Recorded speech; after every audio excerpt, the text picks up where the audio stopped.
Hey, Book Dragons, I am glad you're here.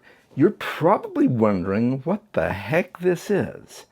Because normally, lately, I had gotten rid of monthly updates and I've been doing quarterly updates and reviews. And then all of a sudden, now we're doing a weekly digest. So here's what this is. I tried the quarterly updates and I was doing those live, and that was fine. But it just didn't feel good not checking in with you guys on a more regular basis. So going forward, I am switching over to a weekly reading update, life update, stuff update, things like that. The life and stuff is going to be minimal. I'm mainly going to focus on the reading and on the channel. Now that I have my Beyond the Page segment where I talk about other things like movies and board games and such like that, I don't feel like I really need to be talking about a ton of that stuff in my updates. So this is mainly going to be reading. I will touch on a couple of things that I have been doing outside of reading, but for the most part, it's going to be reading, and I hope you like this format, checking in with me weekly to see where I'm at in my reading. So that being said, let's go ahead and talk about the books, okay? I am currently reading, here's the first book, A Night in the Lonesome October. And this is a book by Roger Zelazny. You are probably familiar with him from the Chronicles of Amber, which I have not read. I may read that one day, but I have not read it. And this was suggested to me by my partner, and I did talk about this in my quarterly updates that I recently did. So if you're, if you don't want to hear about it, you can skip ahead a little. But this is really cool. I am at, let's see, today's the 7th, so I have not started today's chapter, but it's got 31 chapters, and it's kind of designed to be read as a daily reader in the month of October. It's really cool. It's a neat concept. I'm really interested in it. I started off thinking it was kind of just like a mishmash of different little daily episodes that are happening in people's lives, not much to speak of. But I'm starting to notice that it is very much all tied together, and I'm starting to get really intrigued. It's starting to get really mysterious. So I'm enjoying what I'm reading so far, and it follows the dog of a guy named Jack, who I get the feeling is Jack the Ripper. And there's other classic people from history and fictional history as well that I think are going to pop up in here. So I don't know much about it yet. I'm not going to speculate, but I'm enjoying the ride. It's been a lot of fun. I also did start Mouse. Now, I have not read it in a couple of days. It's very heavy. It deals with, it's a retelling of an episode in someone's life that experienced the Holocaust, but with mice and cats instead of humans. And it's good. It's really good. I initially started it because of Banned Book Week, because it is a banned book. And then I decided, maybe I'll just not push myself to get it read in that first week, which the week's already over, so I missed that opportunity anyway. But I am still going to finish it. I wanted to read it. I bought it for the purpose of reading it, so I'm reading it. So Mouse, I am about 37 pages in. It's a short book, a little over, almost 300 pages, not quite. And it's good. It's just, I have to digest it. It's one of those things that's got a lot of very heavy material in it. So, yeah. Mouse is really good, though. So I am also reading on my Kindle. Yes, I broke out the old Kindle because I I am reading Pet Sematary, and I bought it. Well, I should say, I pay for Kindle Unlimited. I downloaded it from Kindle Unlimited, I should say, because I didn't know if this was a book that I wanted to like own, you know. So far, it's good. I'm a little over 50% through the book. It is heavy, but it's not overwhelmingly so yet. Now, Stephen King does something in this book that really kind of pisses me off. Stephen King is known for spoiling his books. I guess maybe in this book, maybe that's a good thing. Maybe he's trying to prepare the reader for what's about to come. And there are a couple of things that he has done that with. One of them has already finally happened, but when he first mentioned it in the book, I'm like, really? You're going to do that to us? Because it builds a kind of sick anticipation for the event that's going to come now that you know it's going to happen. And that's just a weird feeling. I don't know. I don't know how I feel about that. But I guess it's good to be prepared, especially with the second item that he spoiled. And I don't know how I'm going to feel when that happens. But I'm 50% through. It's really hard to put down. It's a very engaging book. So I'm probably in it for the long haul. I'm probably going to finish the book. I did reserve the right to DNF the book, but I feel like I'm okay for right now. We'll see how things go. I'm buddy reading this with Danielle over at Bookcara and Fina over at Fina Reads. I don't know if Fina has started it yet at this point, but yeah, it's a wait and see. We'll see how I feel by the end of this.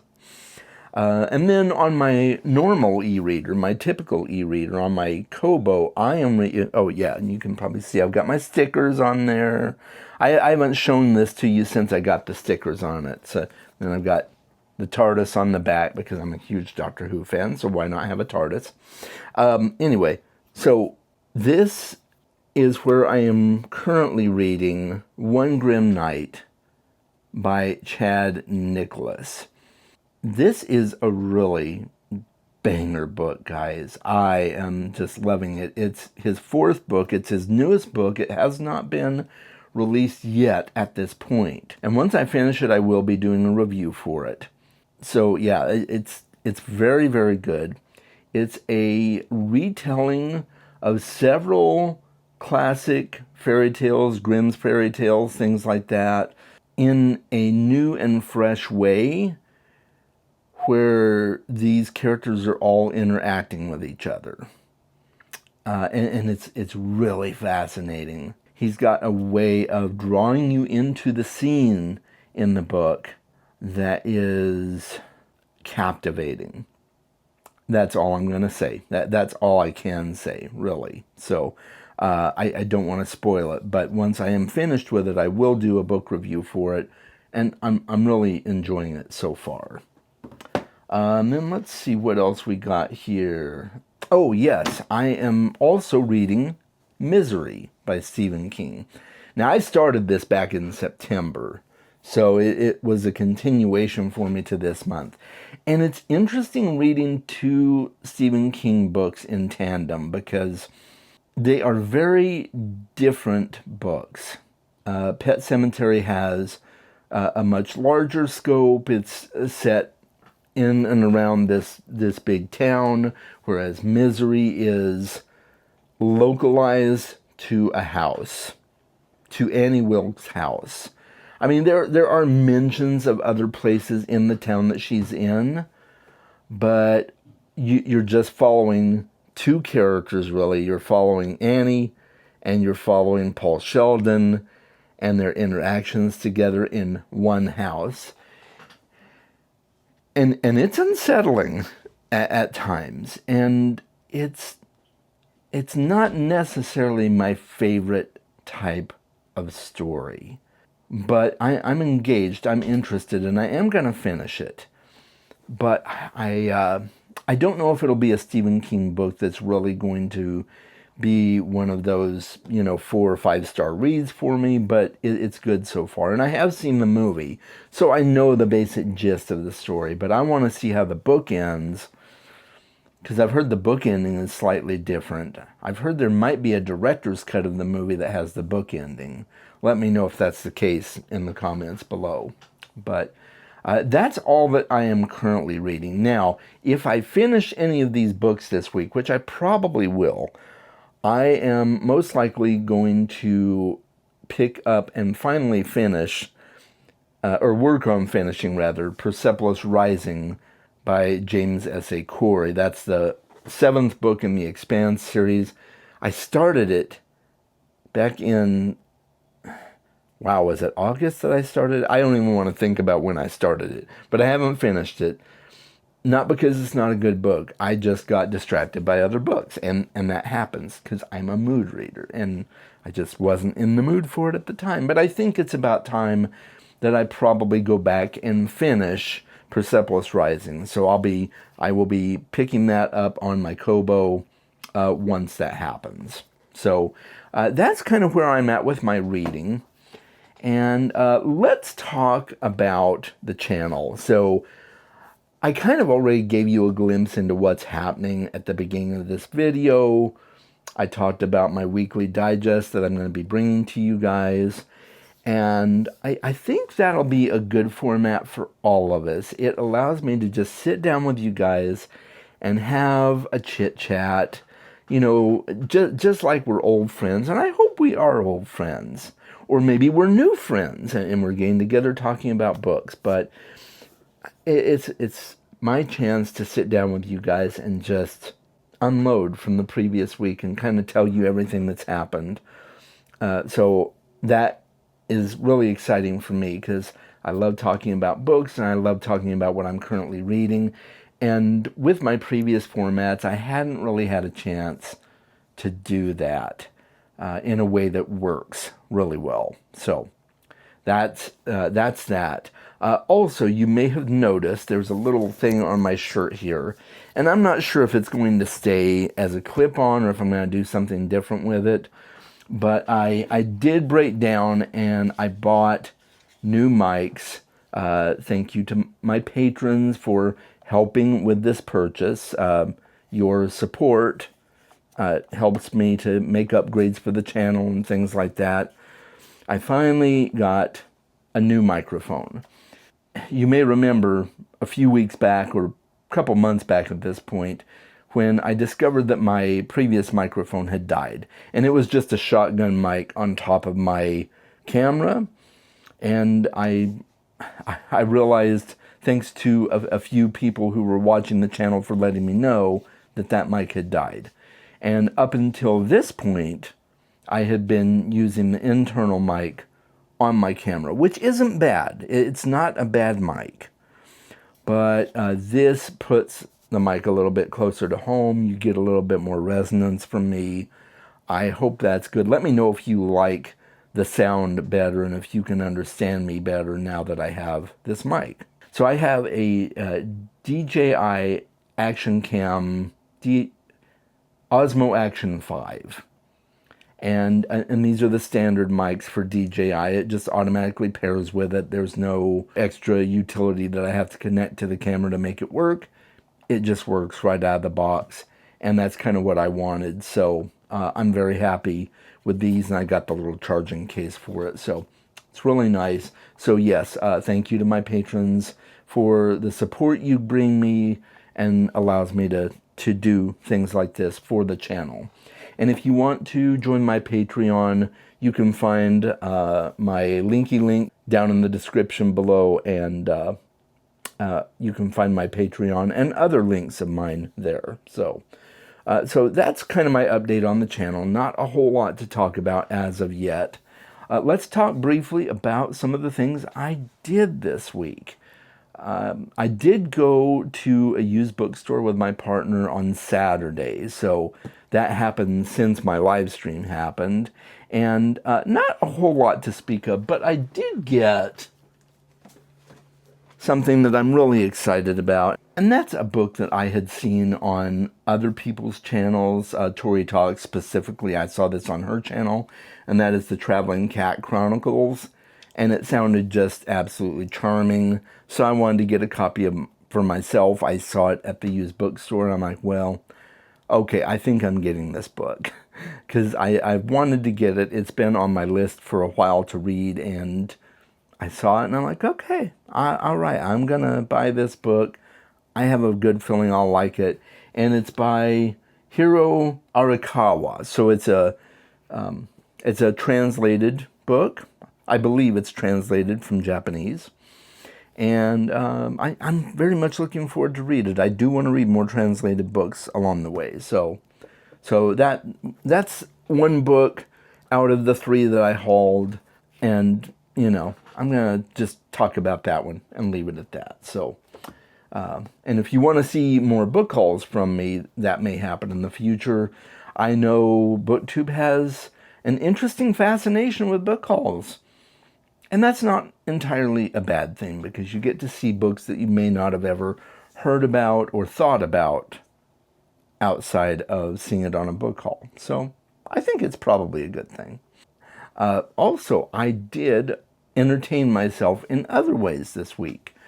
I started watching Star Trek Discovery with my roommate. I'm pleasantly surprised so far. It's a very good show. Now, I'm early on. We're only a couple of episodes into the first season, so my feelings on it could change. But I've heard really good things. The way they do Klingons is definitely a choice. It's kind of a different take on Klingons. But I'm not upset about it. I'm fine with it. Although I'm not a Star Trek purist, right? I'm not the uber Trekkie that wants everything like it always has been. But it is different than what I'm used to. So we'll put it at that. Also, I started playing Final Fantasy Tactics, the Ivalice Chronicles. And I'm loving it. I'm absolutely loving it. It's a remake of the original Final Fantasy Tactics, recently released in September, and I had pre-ordered it, so I got some pre-order bonuses with it, and I'm having a blast. I love this game. I had never played it before. Can you imagine? I never played the original Final Fantasy Tactics, but I'm really glad that I got this, and I'm having a lot of fun with it. So that is my weekly digest, and I hope you guys have really enjoyed it. Please let me know in the comments below what you think of this format. This channel is about all of us. It's not just about me. It's about all of us. I love the fact that you watch my videos, and if you're new here, I love the fact that you're new here, and I hope you stick around. And I hope this format will be just a nice chatty conversation that you can look forward to on a weekly basis. So until next time, guys, make sure you read more books, and please let me know what you're reading currently and how that's going for you. I'd love to talk with you. So until next time, make sure you read more books, and I will talk with you soon.